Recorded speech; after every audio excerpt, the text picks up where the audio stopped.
she came up and this is where I originally found it. I was researching the Epstein flight manifest, and that the details on there, and finding Nicole Junkerman on there. It was a different type of flight than the rest of the other flights had been. It was out of the routine. It was out of the pattern, which I explained in the stories. It was obvious that she was meeting alone with Jeffrey Epstein, just her and him, and that was a real rarity.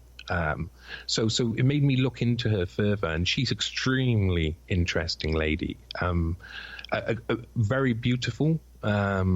She was a model for years during, I think, the university, or maybe just before. But I think she was brought up, and where she went to school was Monaco. So, have you ever been to Monaco? No, I have not. Oh my Lord! I mean, I've been once. It was a rich man paid for me to go to look after his child there one time. With me and my girlfriend at the time, he was married to a sister, and we went over to Monte Carlo, and it's just like a different world. It's where the rich are paid tax in Europe most of the time. It's all supercars everywhere. It's of course the scene of the famous Casino Royale with James Bond, etc. And it is very much like that world there. So she was brought up there. She was brought up in this already this world of like being, it's cut off from the rest of France. It classes as his own country. It's his own like place, very much so. And in its culture and in its history, it's the same. So she went to the University of Monte Carlo. That's privilege galore. That must be I would suppose she already come from a rich family, but I didn't actually go into her family history because I can get stuck on family history for a long time. So with this I concentrated on her and who she was, because the interesting thing is Epstein. Everybody that you talk about with Epstein will talk about Prince Andrew. They'll talk about Ghislaine Maxwell, and they'll talk about all of the famous people that were around. They'll talk about the girls who have come out, the ones that are known about, but they don't ever mention some of the people who were on the flight manifest who seem extremely well connected and extremely rich. And Nicole Junkerman was definitely a highlight out of all of that. Out of all of the manifest, she was a name that I wanted to investigate. So, and what do you think she was doing with Epstein? Well, when I've put all the information together, my thought is Epstein was recruiting her. This is my belief from all of the information that say she was just finishing her second degree. So the first degree she went to the University of Monte Carlo, like I say. The second degree she went to the Harvard Business School.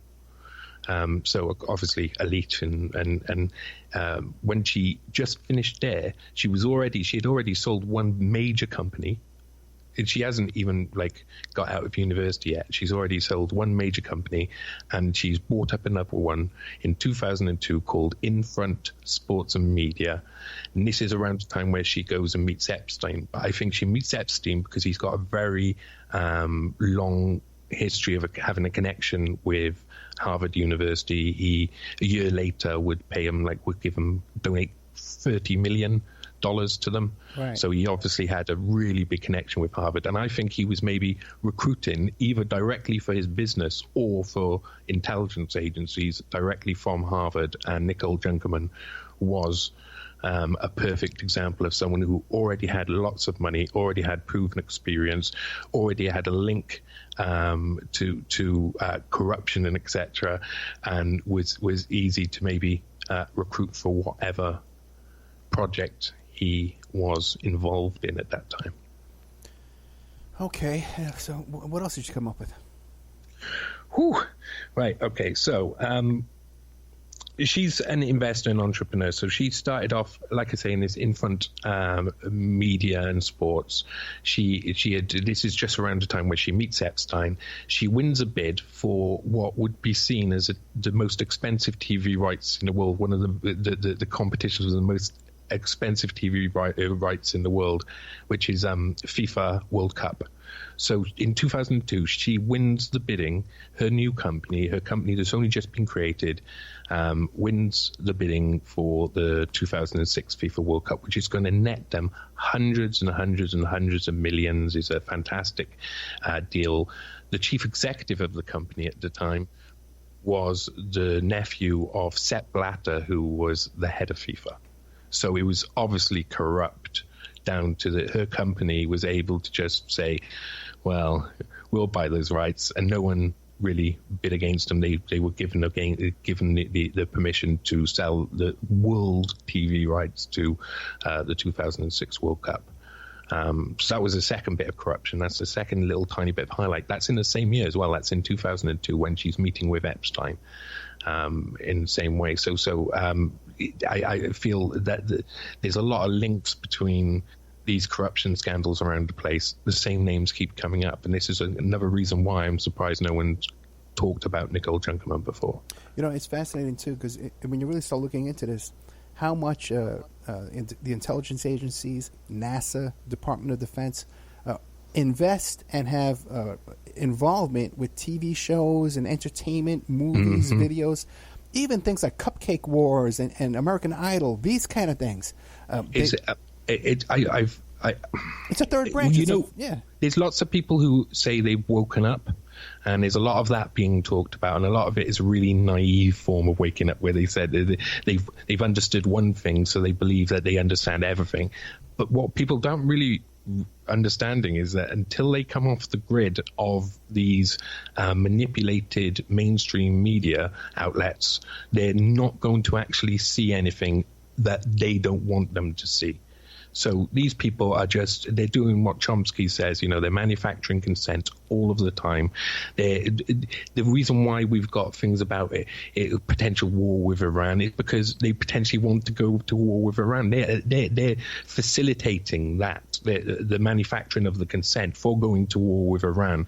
The mainstream media, the BBC, the BBC is a fantastic example of this with Prince Andrew, because they did report about 2, 3, 4 years ago. They did report on Prince Andrew's link to Jeffrey Epstein. Right. They did it in the daytime only, and they did it for a couple of days and then it disappeared, and they haven't mentioned it again. When the cases come up over and over again, they've kept it off. They're still keeping it off the news.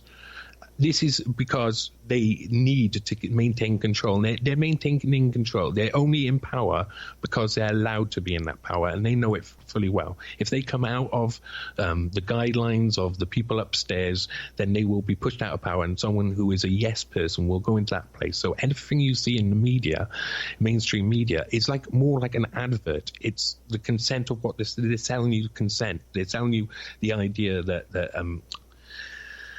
they're selling to you the idea that you should live this way that they tell you, and that's the correct way, when it's not. And they give you both sides. They let you choose a side, so you feel like you're the smart guy, smarter than the other guy. But you talk about how they were exposing Prince Andrew back around 4 years ago. Around that same time, they were also starting to talk about Bill Clinton and his connection to all this. And fascinating. You know what knocked it off the air? That shooting at the Paris Cartoonist knocked it off the air. And then a reporter got the phone number of where those Paris shooters were in a warehouse, and he called up the warehouse. He talked to them on the phone, and they told him, "Yeah, we were paid $20,000 to do this." Yep. Yeah. You know? I about 5 years ago, I was doubtful about the idea of false flag events and things that happen or that are manipulated. But what you realize is that the powers that be are funding lots of people under the radar to do lots of things, and then that funding goes on to someone else, and that funding goes on to someone else, and eventually an action comes from it, which is the consequence the original people wanted, but it'll be impossible to see how it got to that. But I do want to clarify though, because although false flags obviously do exist, okay, that's I do.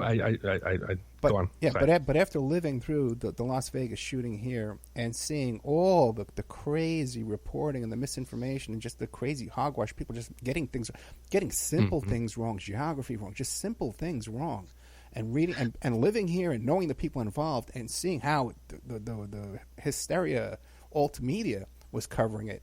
I take a second harder look at all these questions, false flags, and give those much more skepticism than I did in the past. Too. Not that they don't exist, but this I've seen how much is just crazy reporting on that kind of stuff.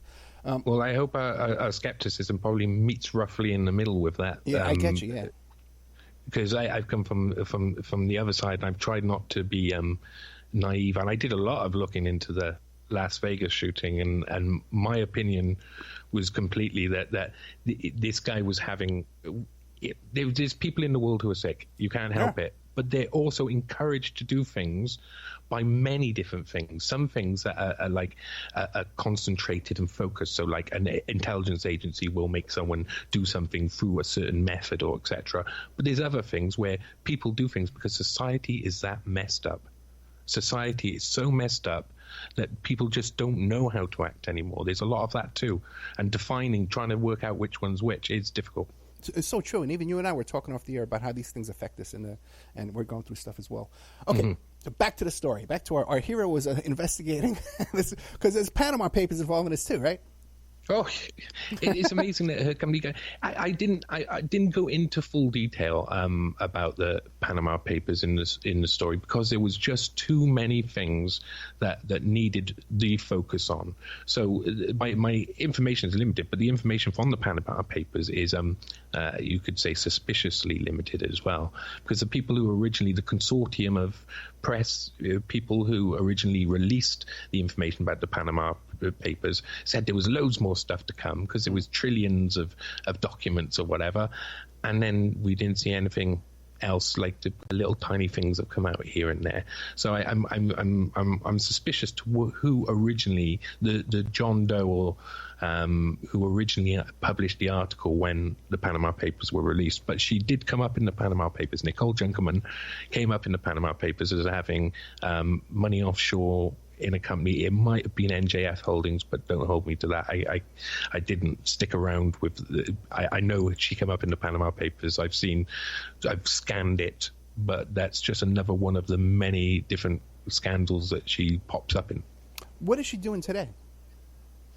I want to cry.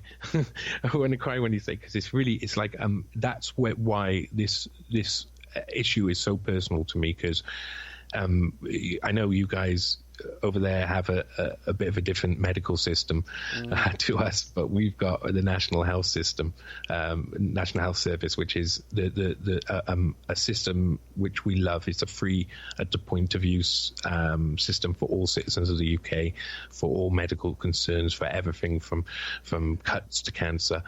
It is just they have saved my life. They have literally saved many people's lives all around the place, and I love them for it.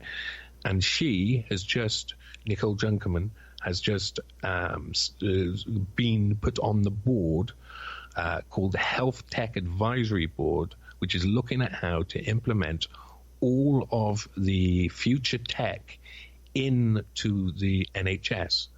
But when I see what they're talking about, really what they're doing is saying, the future of tech is going to be so massive, there's going to be such a big overhaul, that what we're doing is getting these private companies in to create it so that we can privatize that part of the NHS. So she's partially there for that, but also she's connected to people who like data. Big data. Oh, like data.